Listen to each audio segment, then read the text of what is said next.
Mes chers frères et sœurs, on reprend. J'espère que vous êtes restés avec moi et que vous avez vu la première partie, car elle est passionnante. Cette deuxième partie, l'explication, elle est très très passionnante. Il y a beaucoup de Kabbalah et de Hassidut, donc je vais essayer de vous l'expliquer de la meilleure manière possible. C'est assez dur, je ne vous le cache pas. Et donc, j'espère que vous apprécierez cette magnifique deuxième partie. Déjà expliquer et introduire, que vous compreniez qu'on s'était arrêté à la question du Or HaChaim HaKadosh. Vous savez que la paracha qui était la première mitzvah, c'est la mitzvah de Eshet Yefat Toar, qui nous enjoint que si on sort en guerre contre nos ennemis, qu'Akadosh Baruch Hu, bien sûr, on sort avec, comme j'ai expliqué dans le cours précédent, les Shem Shamayim pour faire la volonté de Dieu. Alors à ce moment-là, Akadosh Baruch Hu te donnera les ennemis entre tes mains et tu feras des prisonniers. Et si parmi les prisonniers, tu vois une femme de belle figure, donc une jolie femme, alors il y aura tout un processus que la Torah décrit, tu la voudras et que tu la veux pour femme, tu l'amèneras chez toi, etc., etc. Le Or HaChaim HaKadosh est étonné. Il dit comment on peut nous autoriser une mitzvah qui au départ est arborée par Akadosh Baruch Hu, détestée, haïe par Akadosh Baruch Hu, le fait de s'unir hors conversion, hors mariage, avec une femme d'un autre peuple, d'une idolâtre. Comment la Torah peut nous le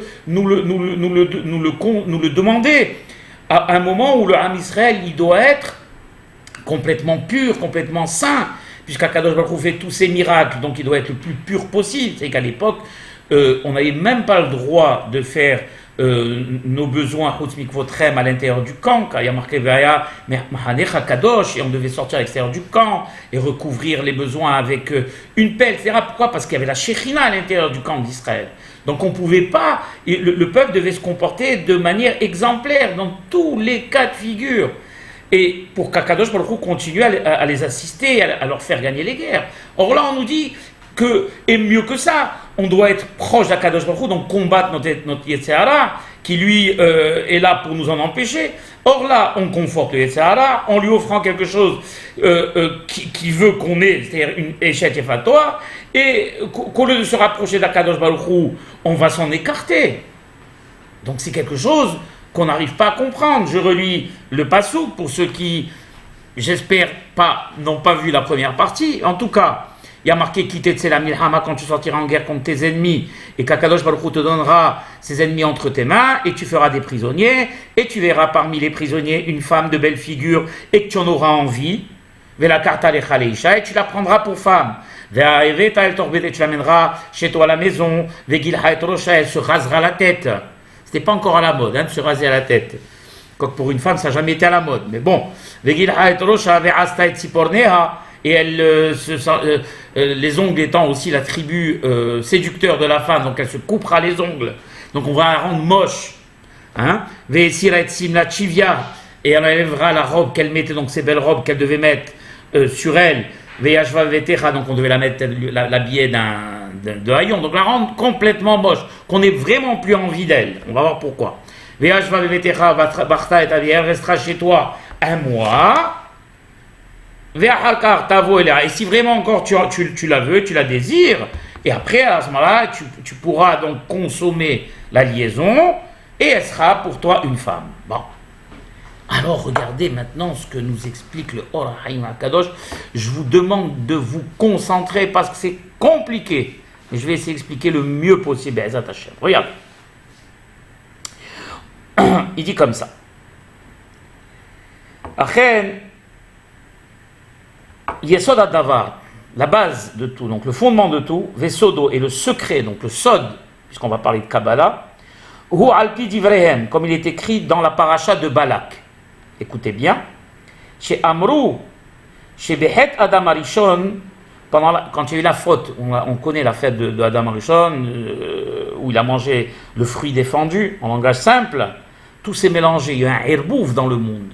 Le bien s'est mélangé avec le mal. Donc le bien, les neshamot, les belles neshamot, les neshamot pures, sont mélangés, malheureusement, ont été pris par la sitra hara, c'est-à-dire le côté impur. Chez Amrou, chez Behet Adam Arishon, nishbu kama neshamot yikarot beyat sitra hara. Il y a eu, quand il a fait cette faute Adam Arishon, il y a eu un bilboul, un mélange dans le monde, et les neshamot yikarot, les neshamot pures, ont été happés et engloutis, si on peut le dire, par le côté impur. D'accord? Résultat des courses, c'est ce qu'on appelle Nishmot HaGerim, les âmes des Gerim. C'est quoi un guerre? C'est un converti. Quand on parle de guerre ici, c'est-à-dire un converti, les Shem Shamaim, qui va devenir quelqu'un de grand d'Israël. C'est pour ça que on va donner des exemples d'abord, après je vous explique. Vetseulmad, Kama Vechamak Dole Olam. On va voir des exemples de grands de ce monde. Ba'imea Umot, qui viennent eux des nations du monde, comme par exemple Ruth Hamoavia, qui est l'ancêtre de David Améler, du Mashiach. Plus que ça, il n'y a pas. Ensuite, Naama Amoavia, Naama exact aussi, qui est aussi une guerre et qui elle fait partie des grandes d'Israël, qui en a encore Shmaïa et Avtalion, les deux premiers Zugot, grand Tanaïm Kedoshim, Shmaïa et Avtalion, il y a Unkelus, dont toute la Torah parle que de Unkelus, qui était un Romain au départ. On a certains disent que Rabbi Meir vient de Néron lui-même, l'empereur, l'ex-empereur de Rome, qui au moment de conquérir Jérusalem a eu un déclic et a tout laissé tomber et a eu peur d'Akadosh Baruch Hu et s'est converti et c'est devenu Rabbi Meir. Il y a Rabbi Akiva qui est en guerre. Quand on parle de guerre, on va parler de Neshamot Kdoshot, c'est-à-dire d'âmes au départ qui sont des âmes saintes, qui ont été emprisonnées dans des âmes qui n'étaient pas saintes, des Umot Haolam. Est-ce que vous comprenez ce principe? Et que, étant donné que, on va dire, la quantité d'âmes pures seule, elle ne permettait pas d'avoir le dessus sur la Sitra Hara. Et donc ça restait emprisonné. Et il n'y avait pas possibilité d'expression seule. C'est pour ça que on peut être étonné de voir que Rabbi Akiva vient et guerre au départ et devient la Ban Kol Israël. Comment on peut gravir les échelons quand on vient du côté de la Sitra Hara? Comment Unkelus il peut être traducteur de toute la Torah? Comment Ruth elle peut être ancêtre de David Amelech et donc du Mashiach? Comment c'est possible? Parce que ce sont des Neshamot au départ, qui sont des Neshamot purs, consécutivement à la foi d'Adam Arishon, ont été emprisonnés par la Sitra Hara et sont restés prisonniers. Comme dit le Or HaChaim HaKadosh, d'accord? Et il y en a beaucoup d'autres. Od Galé, et il explique, Sod Ehad, un autre secret, Timatse Neshama Teora Devuka bin Shama Temea Venko Abba Teora Leatot Atemea. Il y a comme si un genre de l'étincelle de l'âme pure est emprisonnée par l'âme impure. Et l'âme, comme je l'expliquais, l'âme pure ne peut pas avoir le dessus. D'accord? En réalité, si le côté pur de l'âme avait pu faire pencher le côté impur du côté pur, alors on n'aurait pas eu besoin d'un processus. Directement, Ruth Moavia ne serait pas venu du côté guerre.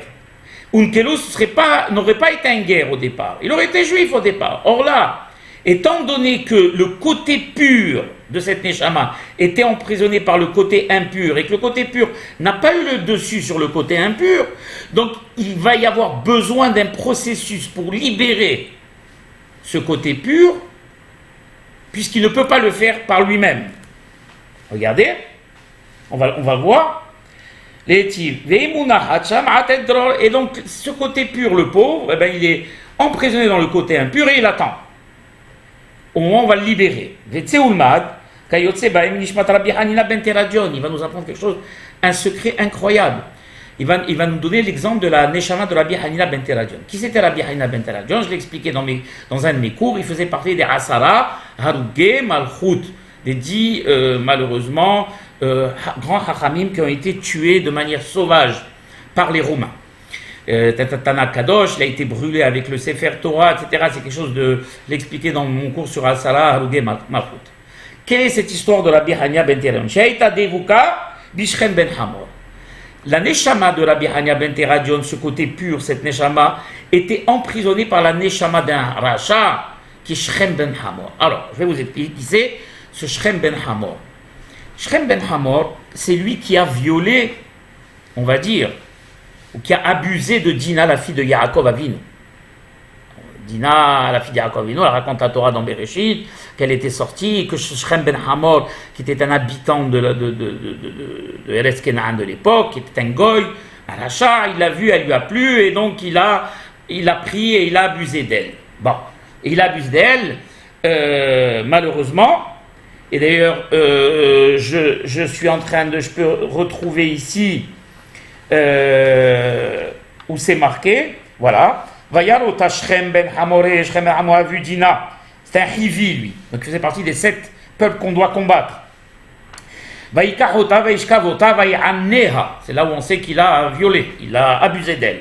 Vatitbak nafsho bedina, Vati Yaakov, renotez bien le terme parce qu'il est très spécial, Vatitbak, et ça nafsho, c'est pas Vaïtbak, Vatitbak nafsho, son âme s'est collée, on va comprendre ce que ça veut dire. Bedina, en Dina, déjà le nom de Dina vient du mot din, qui veut dire attribut de justice, qui explique pourquoi elle a eu la pauvre cette mésaventure grave. Il a aimé, il est tombé amoureux donc de Dina. Ensuite, il est allé, il a demandé à son père d'aller demander à Yaakov Avinu de se marier avec Dina. Et ils ont proposé beaucoup de choses à Yaakov et ils lui ont dit, voilà, on te donne des terres, tu restes avec nous, tes filles, on les donne à nos fils, nos filles, on les donne à tes fils, on se marie entre eux, etc. Et après, il y a eu l'astuce des fils de Yaakov qui ont voulu venger l'honneur de leur sœur et qui ont fait semblant d'accepter, et on sait ce qui s'est passé. Shimon et Lévi, au moment, ils leur ont demandé de faire la Mila, et au moment où le 3e jour, où vraiment la Mila met KO les personnes, eh bien ils sont venus et ils ont tué tout le monde, d'accord. Il y a un pasouk qui va nous intéresser, d'accord, où il y a marqué, comme ça, voilà, Achbezot yotulanu anashim lashevet itanu, lihiot le'am echad, pour être un seul peuple, beimol lanu, en faisant la mila, etc. Va'aretz asher rahavat yadaim, et la terre qui est large, c'est-à-dire qui est grande et qui peut nous contenir à tous. Le mot rehavat, il dit le Or HaChaim HaKadosh, resh, het, bet et tav, c'est Rabbi Hanina ben Teradion. Et le secret qui nous apprend ici est le Or HaChaim HaKadosh.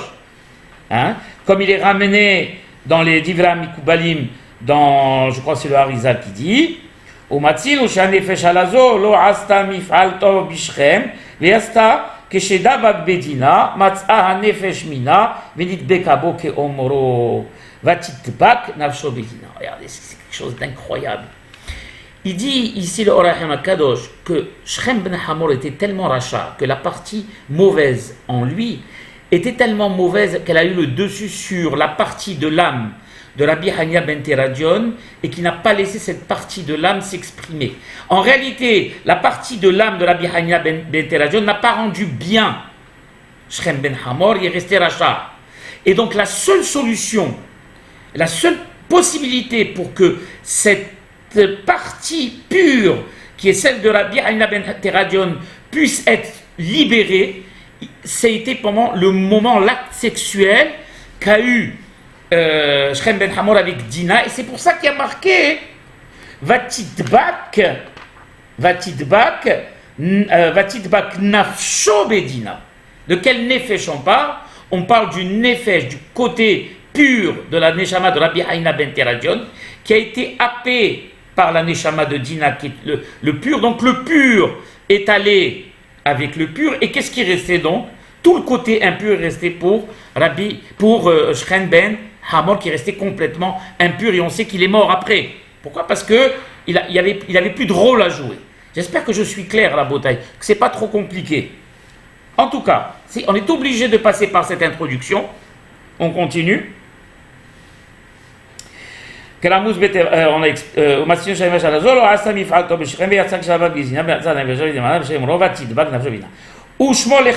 et apprend ce principe, il dit le Or HaChaim HaKadosh.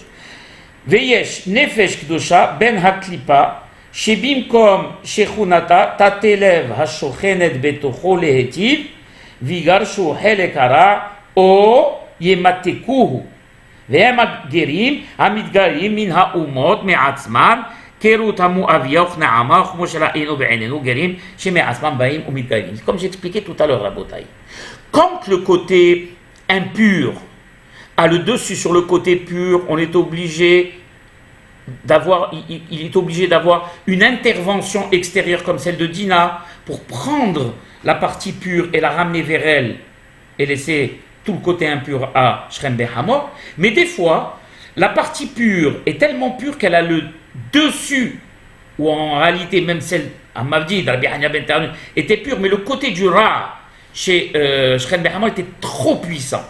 Donc il n'y avait pas assez de force qui vient Chol pour la Neshama de Rabbi Hania Ben Tarnun d'avoir le dessus. Des fois, la partie pure a le dessus sur la partie impure, et on n'a pas besoin d'intervention extérieure, comme pour le cas de Ruth Moavia, qui s'est convertie complètement d'elle-même. Ou Ne'ama Monite, par exemple, ou Unkelos, par exemple, qui s'est converti elle-même, ou Rabbi Akiva. Ça sont des exemples de Neshama pure, mélangée avec, emprisonnée par la Neshama impure, donc dans un corps de guerre, et qui a eu le dessus sur le côté impur et qui s'est converti de lui-même. Vous avez vu? Vous comprenez, j'espère, ce que je suis en train d'expliquer. Et vous allez voir qu'on est obligé d'avoir cette introduction. Et on continue. והנה כבר כתבתי כמה פעמים כי באמצעות מעשה המצווה יתלבש באדם אור השכינה ויגרש ממנו חלק הרע כאומרו שומר מצווה לא ידע דבר רע. Et il dit ici le Or HaChaim Kadosh quelque chose que tout le monde doit savoir, que quand quelqu'un s'habille ou se pare de l'action de la mitzvah, la mitzvah rend pure, d'accord, elle rend pure la personne. Itlabesh ba'adam or hashechina, l'homme quand il fait une action, une mitzvah, il est enveloppé par l'aura céleste, par la présence divine. Veigaresh mimeno chelek hara, et le fait d'être habillé par la présence divine, cela chasse le mauvais côté, donc la sitara hara. Obifra shlohem mitzvah, par exemple les shlohim, ceux qui sont des envoyés pour une mitzvah. Et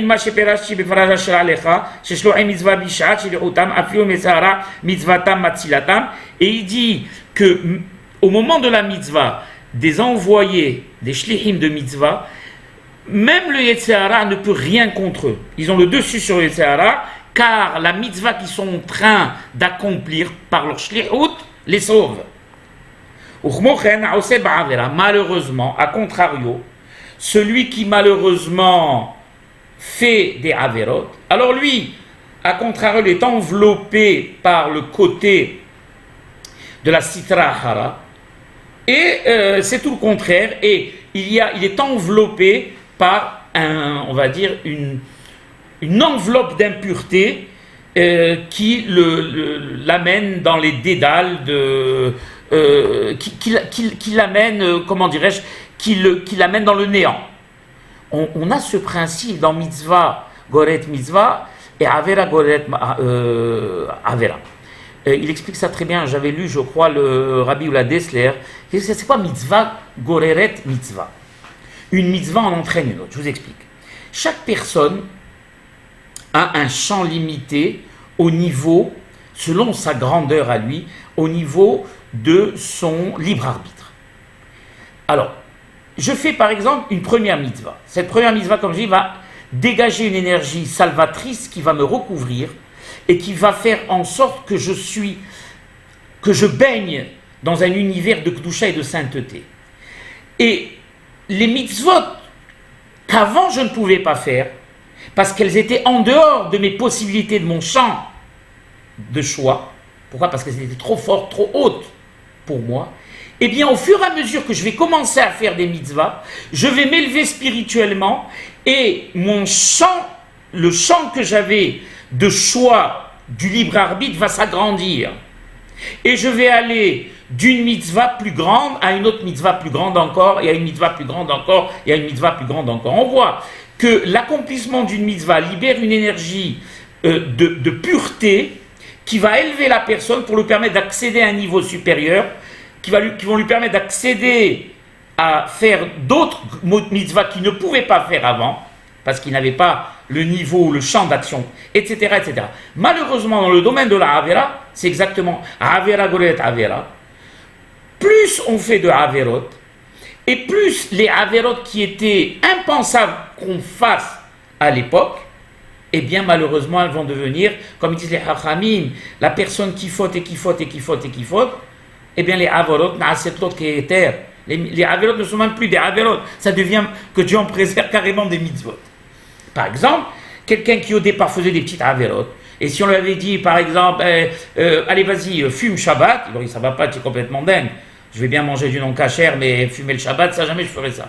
Eh bien il dit ici le Or HaChaim HaKadosh, que quand j'ai commencé à m'installer dans la Avera, ce qui était impensable à l'époque de faire comme le Hilul Shabbat, malheureusement je pourrais être entraîné à le faire, et je le ferai de manière sûre. D'accord? Maintenant qu'on a compris ce principe, eh bien, on va pouvoir comprendre tout ce qu'on a posé comme question au niveau de la paracha. On est à 21 minutes, j'espère que Be'ezat Hashem, en 9 minutes, j'aurai tout expliqué. Alors, alors il va nous expliquer maintenant le principe de cette mitzvah et on va la lire et on va la lire de manière complètement différente. Les fichiers Gdim quitter Tsela Milhama, et c'est pour cela que d'ailleurs on a commencé par quitter Tsela Milhama. Pourquoi? Pour bien indiquer que c'est dans le cadre d'une mitzvah qu'on fait les choses. Pourquoi?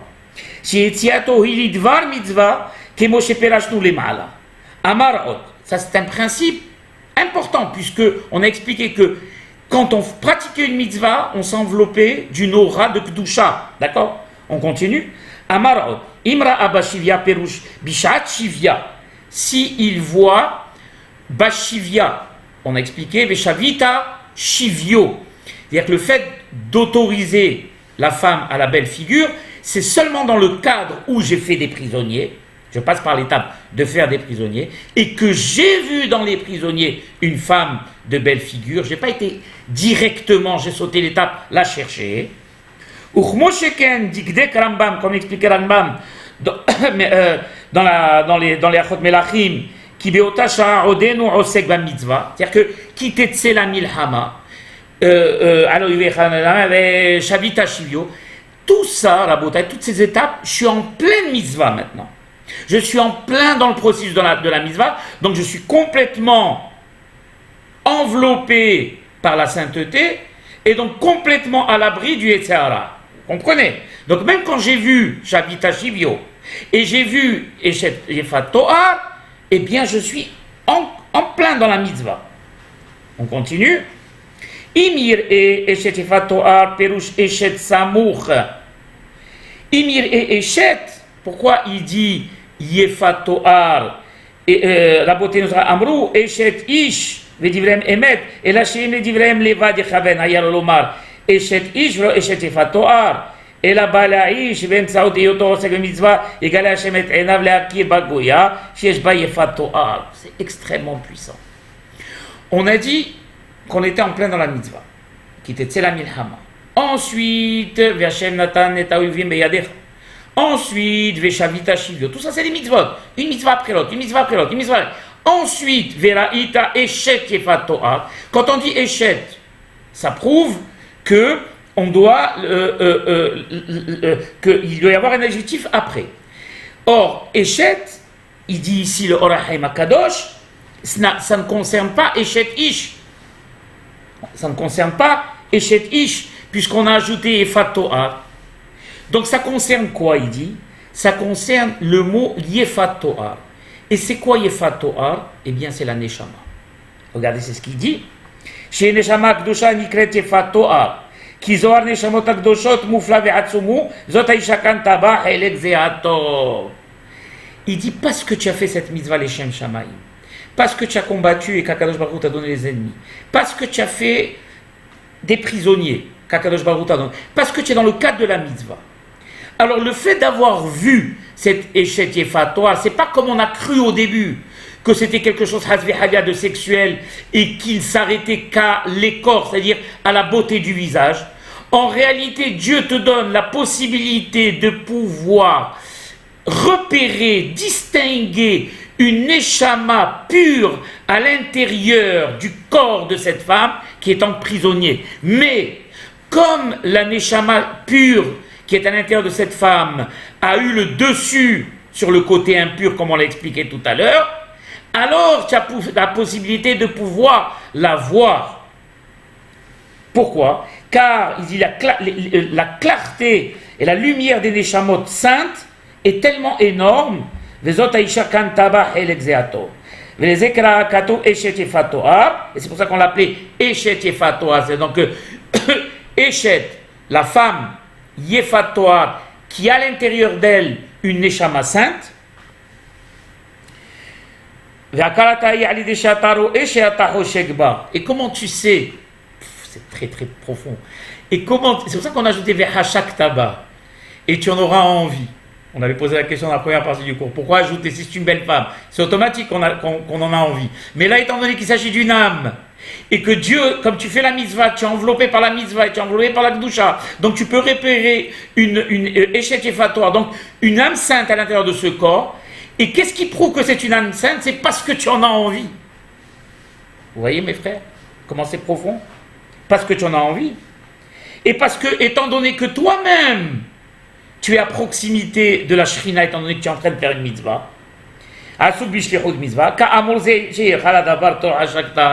et c'est ce qui prouve que, en réalité, tu es tourné vers le bien et vers quelque chose de bien.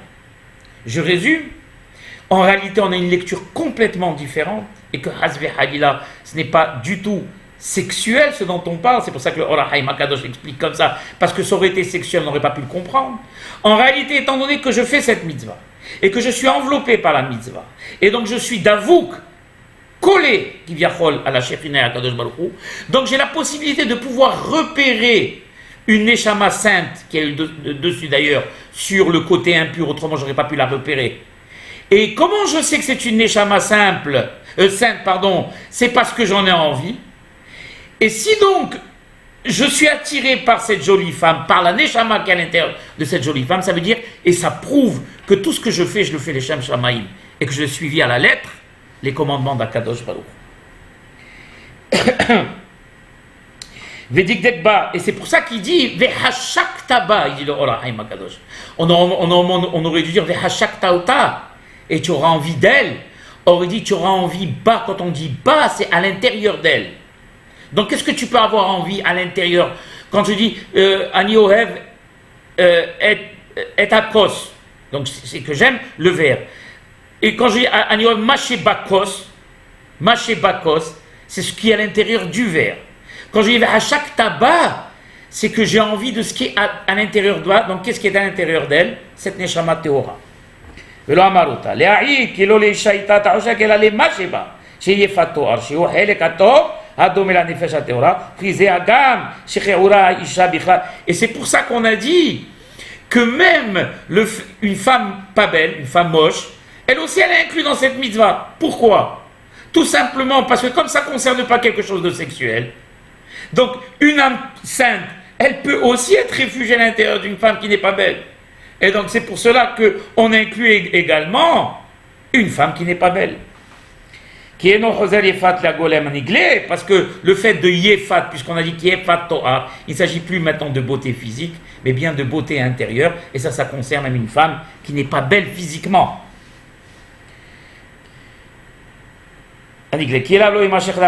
Pourquoi? Parce qu'on sait, comme il dit Or HaChaim HaKadosh, que le Ham Israël ne sera jamais tourné vers la znout, et vers la prostitution, et vers les averot sexuels. Il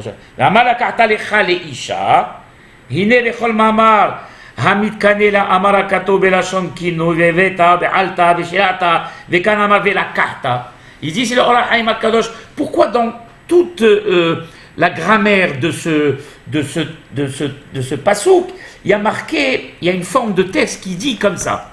Regardez. Avec un hé ponctué.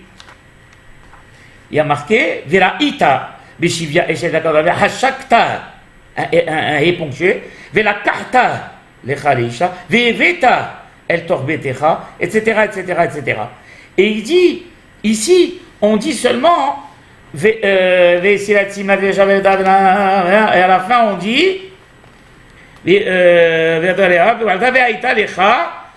pourquoi est-ce que tu n'emploies pas le même terme, la même façon de parler? Il dit pourquoi?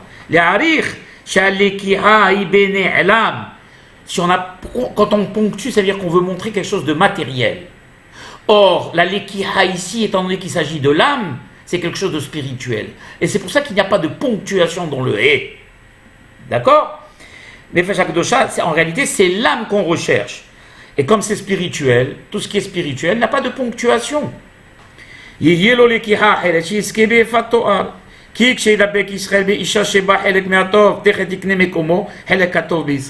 Car l'homme, donc le soldat en l'occurrence, quand il va s'unir à cette femme pour prendre le côté pur de la neshama qui est enfermée, eh bien il va prendre ce côté, il va s'unir à la pureté, à la sainteté.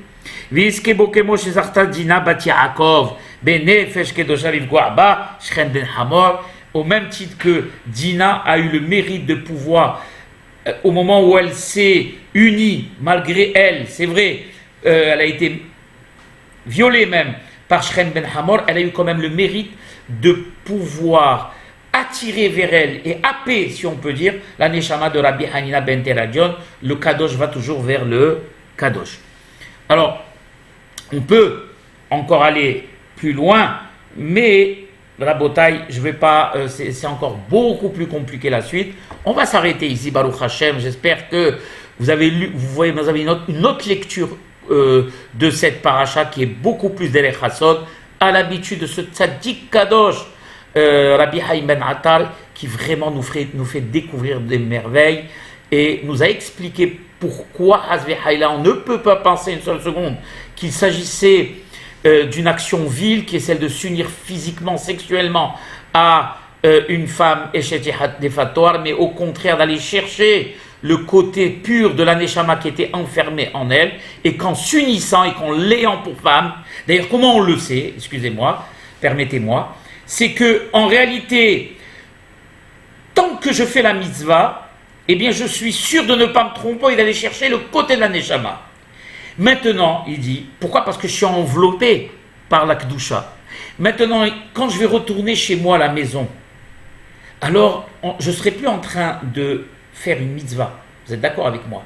Donc le côté impur peut avoir le dessus. Donc on pourrait peut-être penser que maintenant ça va devenir sexuel. Ah, alors pour enlever tout doute au niveau du côté sexuel, qu'est-ce que je fais? Je vais l'avilir elle. Je vais lui raser la tête. Tous les attributs attirants de la femme, je vais les écarter. Et si malgré tout, après, je suis encore attiré vers elle, ça veut dire que je me suis absolument pas trompé et qu'à l'intérieur de cette femme-là, il y a cette Neshama Teora à laquelle je vais m'unir et je vais m'unir au Tov. Yehi Ratzon Eloheinu Lavotenu, Shetishlach bimhera b'yameinu Mashiach tzidkenu, Veshiahish geulatenu vegeulat Am Israël Veshinkom Dam Kol HaYehudim HaShafur B'Mayim. Amen. Ken Yehi Ratzon. Au revoir mes chers amis et à très bientôt pour la suite des cours du mois de Elul.